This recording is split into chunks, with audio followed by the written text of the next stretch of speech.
You're listening to the Angry Marks Podcast Network. Are you tired of the same old pro wrestling? Then check out the amazing action on Powerslam.tv, the biggest indie pro wrestling channel in the world. Get over 3,000 hours of the best pro wrestling events from over 100 of the biggest names in the industry from over 15 countries around the globe. Get your free trial today at Powerslam.tv. And welcome, everybody, to another episode of Love Up or Shut Up right here on AngryMarks.com. My name is Peter H., and I'm joined once again by my co-host from Omaha, Nebraska, Stevie J. In any given year, there are 525,600 minutes, but in the main event of Bellator 214, there are only 35 seconds. Yeah, that did not last that long at all, and boy, it was reminiscent of left hook.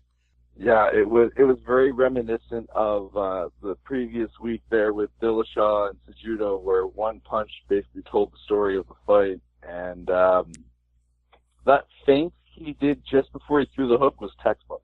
Oh, yeah, and the fact that Fedor didn't see it coming, that just... I mean, I know he's quote-unquote past his prime, but still... he got through two opponents to get to the finals, so I didn't expect him to get smoked that easily.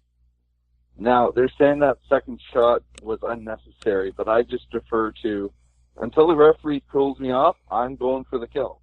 No, and Bader is fine with it, Emelianenko is fine with it, and honestly, even the referee charging across the ring at full speed could not have stopped Bader from throwing that second shot.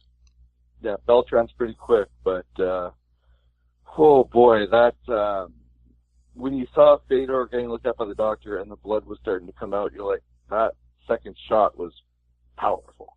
Oh yeah, if anybody doubted that Ryan Bader was a big, strong dude, they've got their lesson now. He did it to King Mo, he did it to Fedor Emelianenko. Is there any doubt that he's not just a wrestler, but a full, well-rounded mixed martial artist? He is not only that, he is a dual weight class champion now. He is the light heavyweight and the heavyweight champion, and he's already drawing comparisons to Daniel Cormier because of it. He wants to do a super fight. Of course he does. Now, I think Cormier's dance card's pretty full because he's supposed to have one more fight left against a certain WWE superstar.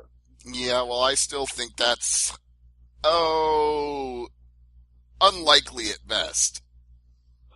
Well, we'll see what happens. I mean, I don't know when they're going to plan on having that because Cormier was supposed to fight before his 40th birthday on a show that now main events by Mr. Pictogram himself. Mm-hmm. So, we'll get there. We'll talk about him later. Yeah, well, we've got to talk about the rest of this Bellator card, including a rather surprising and short fight between Aaron Pico and Henry Corrales.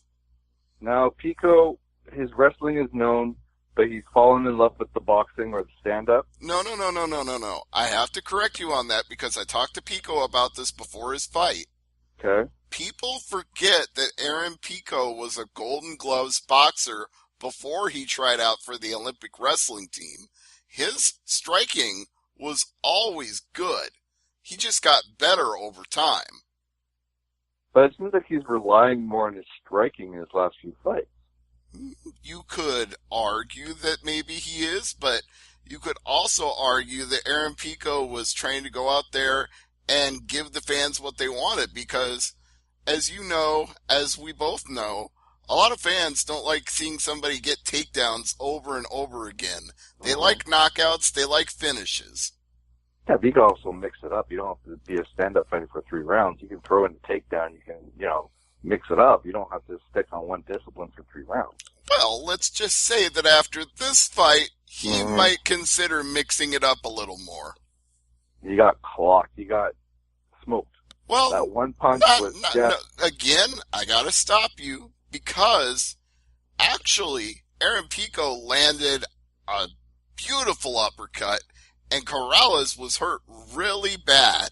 But Corrales got his wind, he recovered, and then they just met in the center of the Bellator cage and both looked at each other like, let's bang, bro.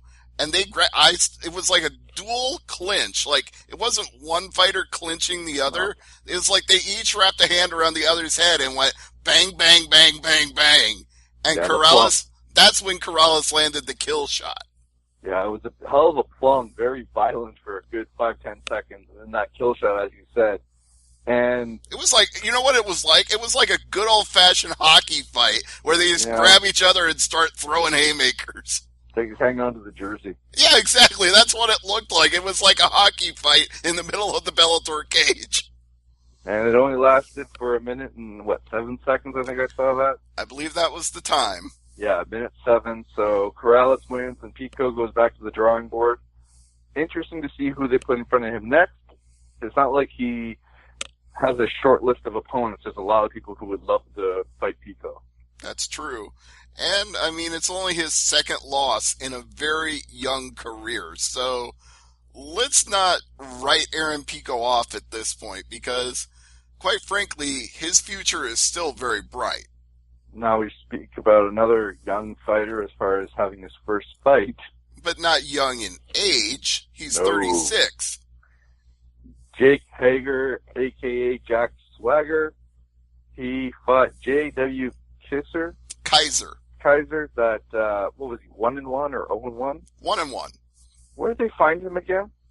He was just basically a guy that had a record that they felt confident they could throw in there with Jack Swagger. So I don't think they so much found him as they just looked on SureDog for guys they thought he could beat and picked one and called him.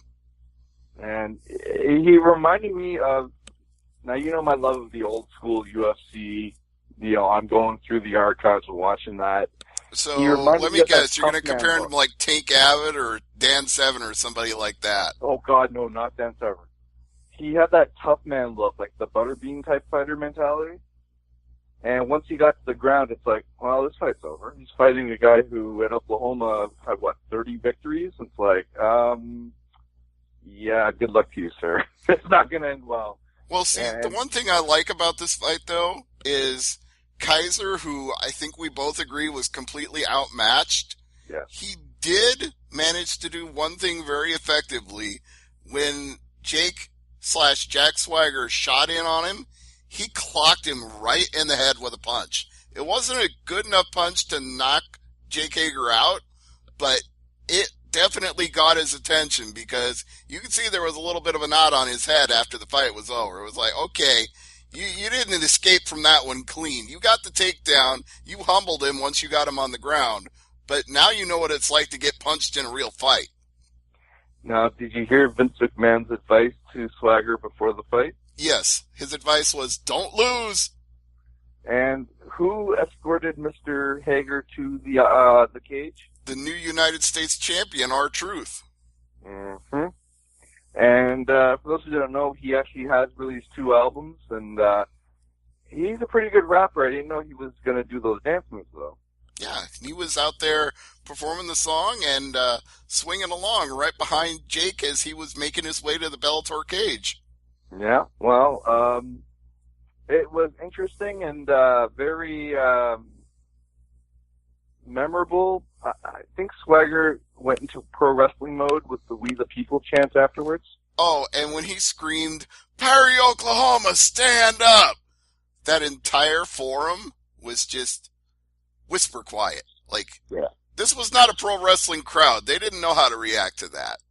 Yeah, this is, if the fight was in Oklahoma, that would have been something else, but, check where you're fighting there, bro. Simple as that. Now, we go on to the other fights on the main card here, and there was sorry, just 1 second, my screen just froze.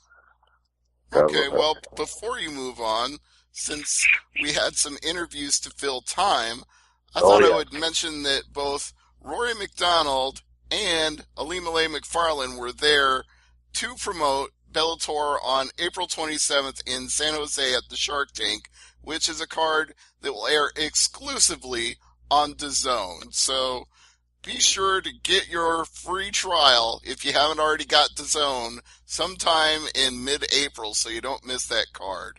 Now, Alimale was interesting in the interview. Very energetic. Mm-hmm.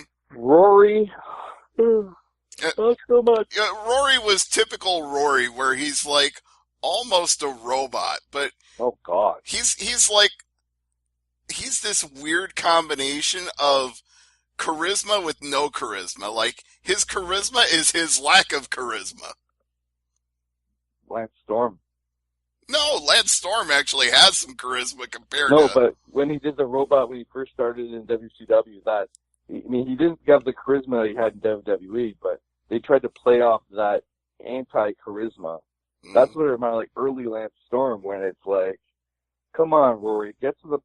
Oh, don't go talking about that. Just get to the point, man. Come on, we don't have that much time. Come on, he needs to work on his Chael Sonnen tapes, I think is the best way to say it. Mm-hmm.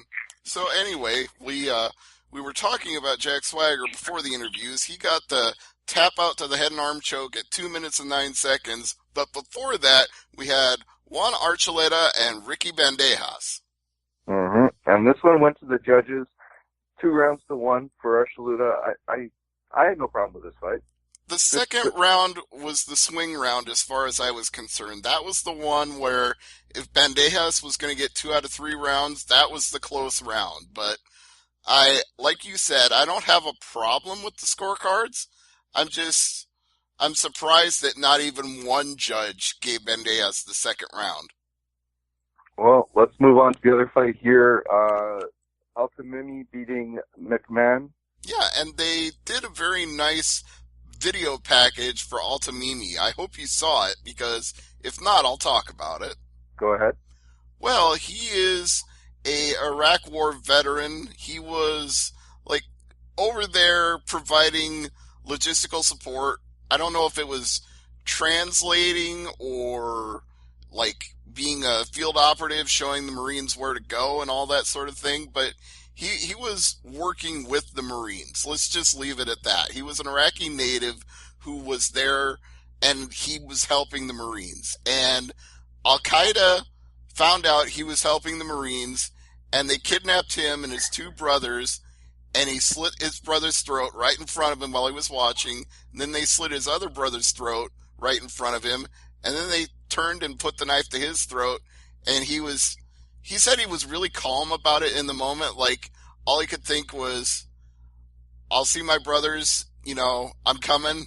And then all of a sudden the Marines burst in the door and opened fire and saved his life. Yeah. And after that, he was like, you know what? The Marines are my brothers now. They came and saved me when Al-Qaeda was going to kill me, so from now on, anything I can do to honor my brothers in their memory, I dedicate it to my new brothers in the Marines. So they got him a visa. They got him into the United States. He started training in California at Jay Glazer's gym, which is where, like, it's called Merging Veterans and Players, or MVP for short. Yep. And so they have combat veterans working with famous athletes in this gym. And Altamimi was one of the trainers at this gym. And one day Rich Chow showed up and said, we know about everything you've done for the Marines and everything you've done here at MVP, so we'd like to honor you for that and give you this Bellator fight contract. And they showed all of this in the video package. That's insane that they gave him that contract. It's almost like a fairy tale, Well, yeah, he kept saying that. Even in his post-fight interview, which we should actually talk about the fight real quick here. He won it with an armbar 76 seconds into the fight, and the armbar is like his specialty. The move that he says, if I get you in the armbar, you're not getting out. And then it looked tight.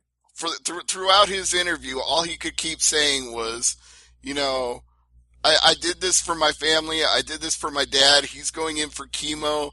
My dad, I love you. This is a dream come true. I never gave up on God, and God never gave up on me. And my teammates, they call me Uncle Kimura. When I grab the Kimura, it's done. It's over. But that move, 76 seconds and he's tapping. I'm like, can you imagine him in, give him a 3-minute fight or even a second round? I feel bad we only got to see him for such a short amount of time. I want to see this guy against a real that guy that can test him. You know what I mean? Have a guy that can push him to his limit. I don't know who that is, but it's hard to gauge after 76 seconds, but a hell of a debut. Yeah, and guess who accompanied him to the cage and was there for the post-fight interview? Dillashaw. No! Well, I'm thinking the wrong Chris fight. Pratt! The Star-Lord himself from Guardians of the Galaxy. I was thinking the other fight, sorry. Yeah, you're right. And he said Chris Pratt's the real deal in the post-fight presser. I saw that. Mm-hmm. Well, he is. Very humble guy, and I'm just, when it comes to, with McMahon, do you give him another chance? I mean, he just got caught. It wasn't like he made a mistake. Okay, but let's be perfectly fair. They brought in a guy who was not even in Altamimi's weight class, who went up in weight to take the fight, and the guy was 5-6 coming in. Yeah. So, I mean, I'm not saying this was a gimme fight for Altamimi, but it was also not a fight he had any business losing. So, I don't think you need to give McMahon another fight. I think you definitely need to give Altamimi another fight if you're going to put this much into the video package to promote him. Oh yeah, he's definitely going to have another fight for sure. But that basically rounds up the main card as far as Bellator goes. Now we move on to John Jones. Yeah. Well, John Jones got a conditional one-fight license for the show coming up in March against Anthony Smith. And he has a few conditions, I guess you could say, on that as well. Yeah, well, in my view, he shouldn't have had a license, let alone conditions, but since he did get it, why don't you talk about those conditions? Well, basically, he has to be drug tested twice by each of the bodies there, like VADA, USADA, and the commission itself. Basically, if he misses one test, he's done. And the commissioners called him out on it, saying, if you miss one test, it'd be very hard for you to fight in this town again. Mm-hmm. And I think they... And let's just completely be 100% about this, because I don't want anybody to misunderstand me, you, or anybody involved, because there's been too much misunderstanding already with this whole thing. I don't give a flying motherfucking fuck about picograms.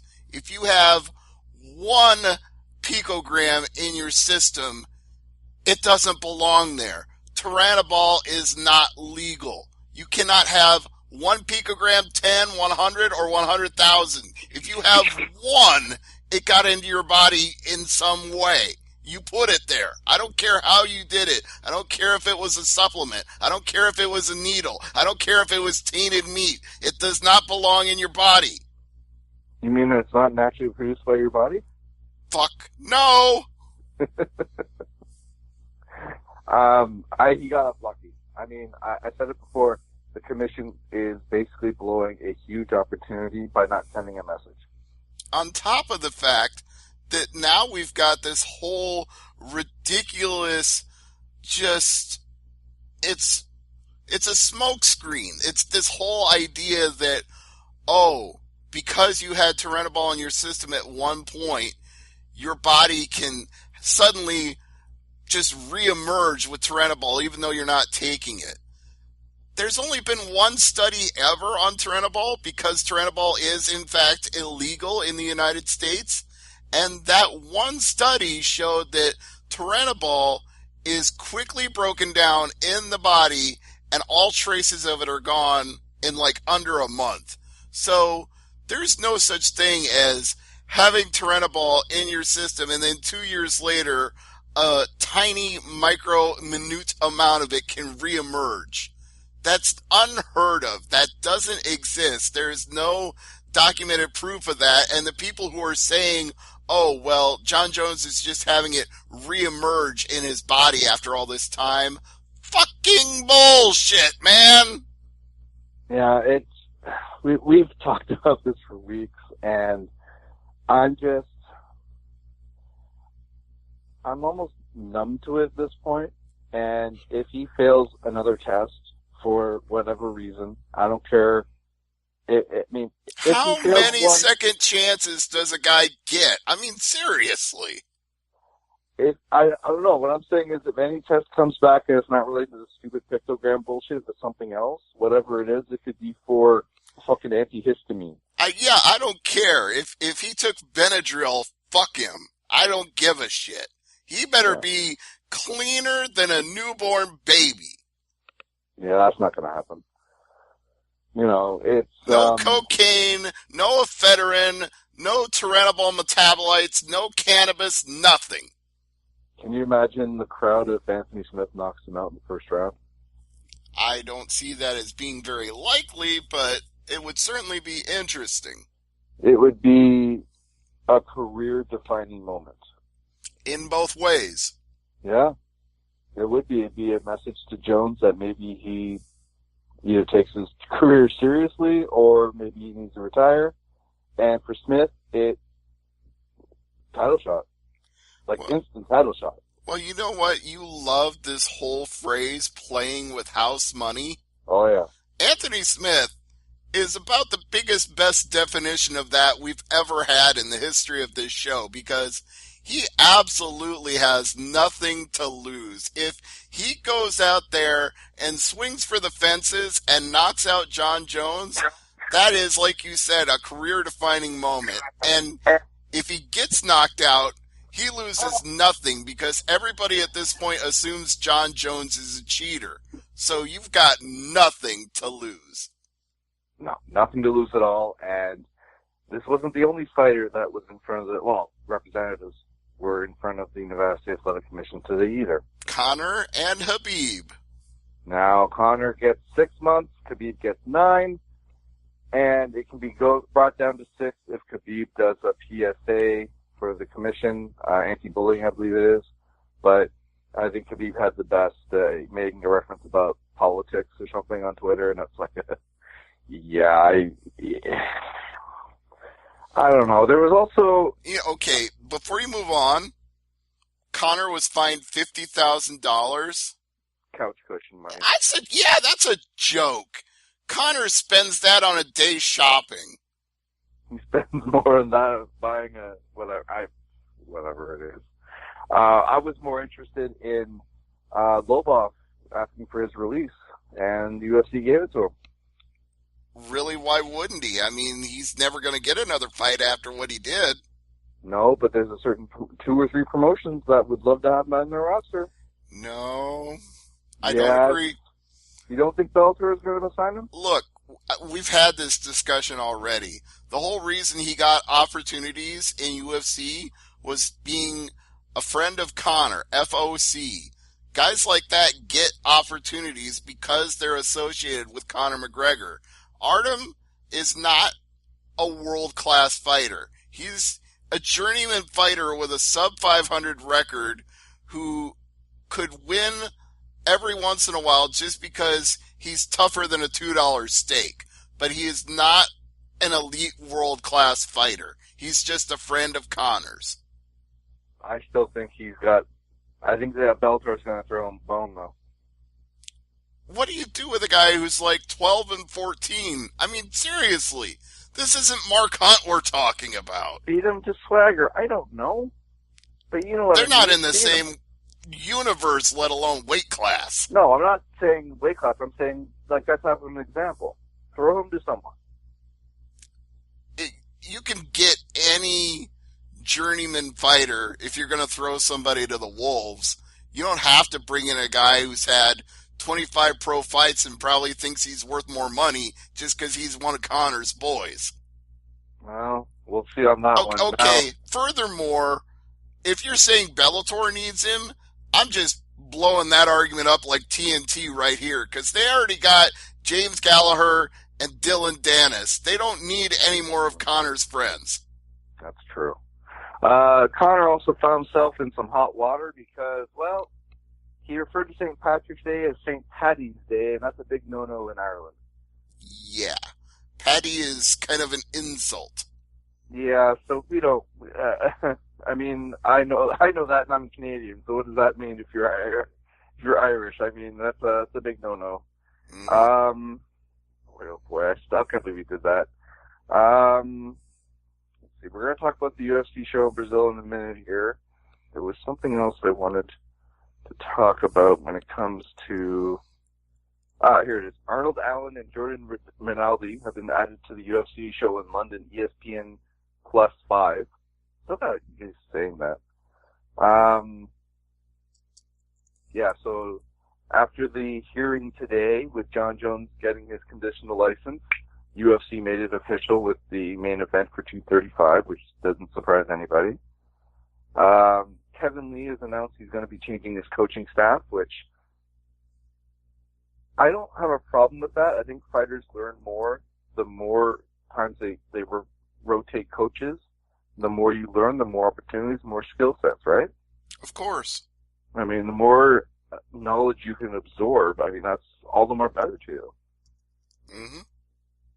Now, there was something about the fines for Conor. There was something I wanted to ask you. The commission made an interesting point, and they basically want the fines to reflect language. Like, I'm trying to find the exact quote here, but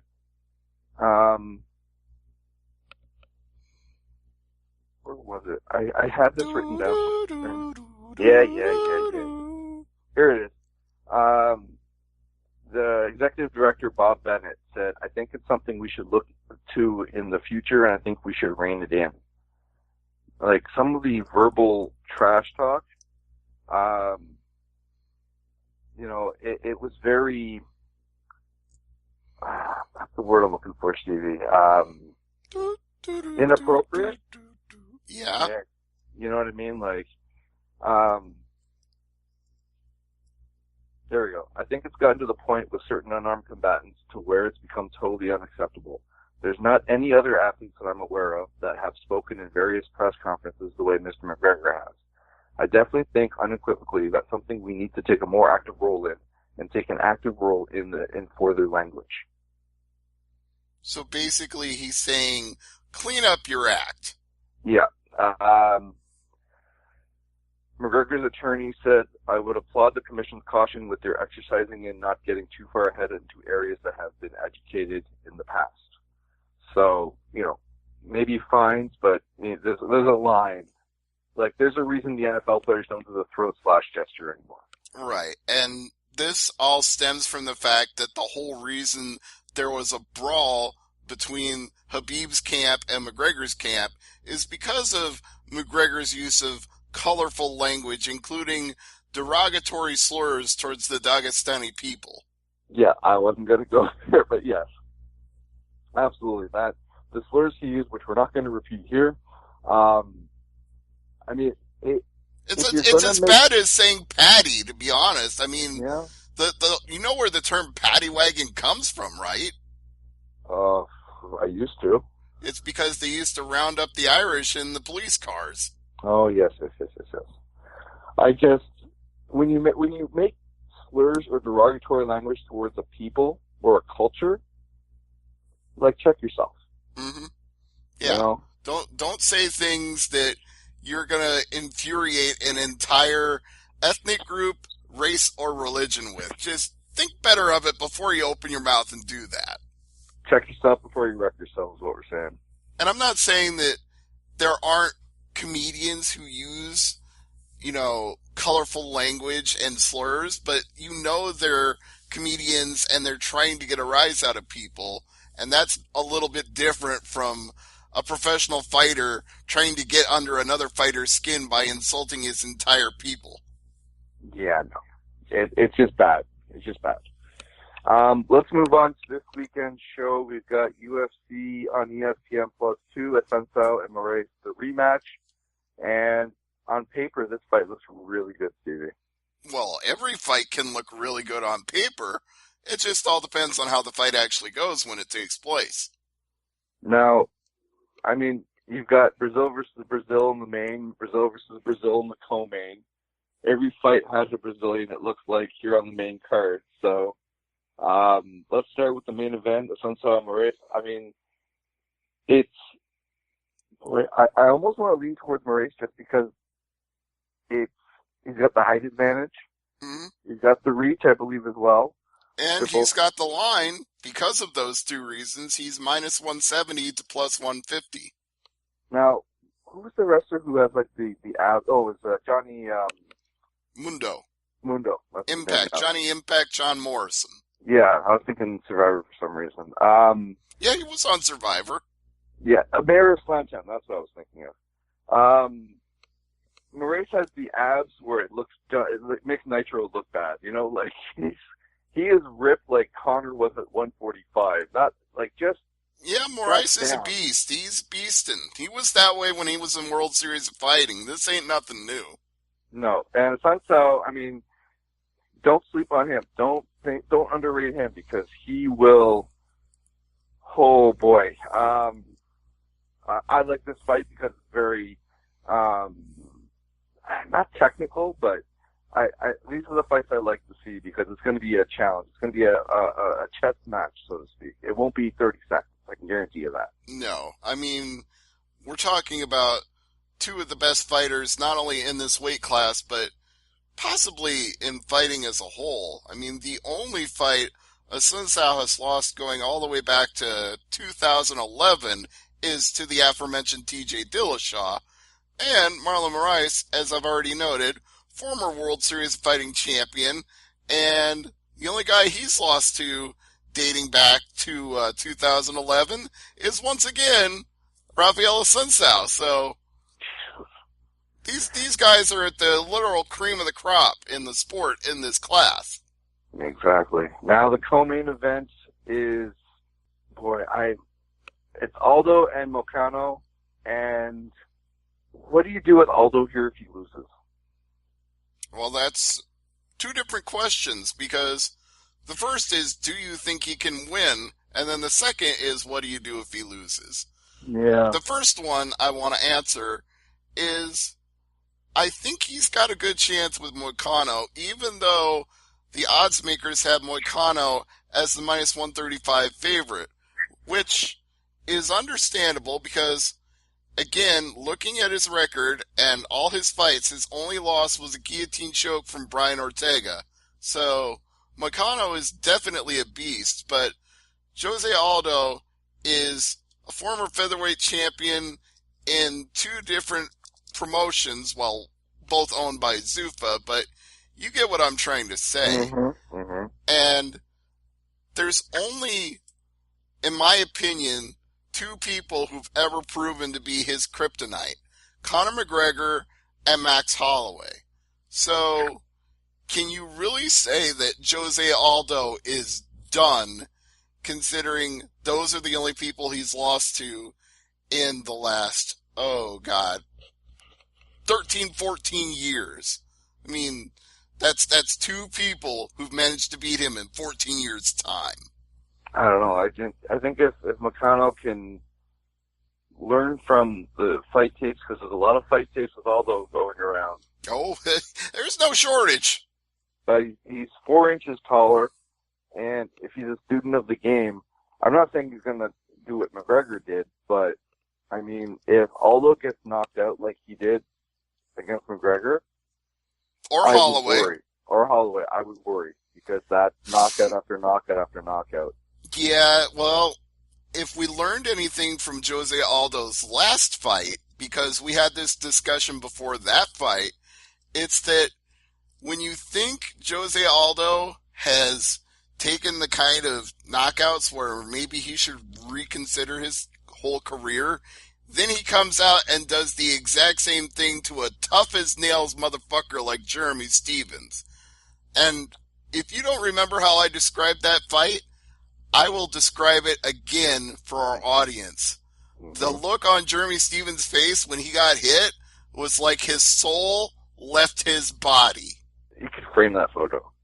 It was one of the most violent finishes in a violent sport that I can ever remember. It is an unforgettable. It was the Jose Aldo is back fight. Like, everybody that thought he was done after losing 2 straight to Holloway, you got another thing coming. So that's why I can't say, even though Moicano is probably rightfully the odds-on favorite given all the advantages, the one thing you can't take away from Jose Aldo is that he can bang with the best of them. If you think you got the advantage on him, maybe you don't.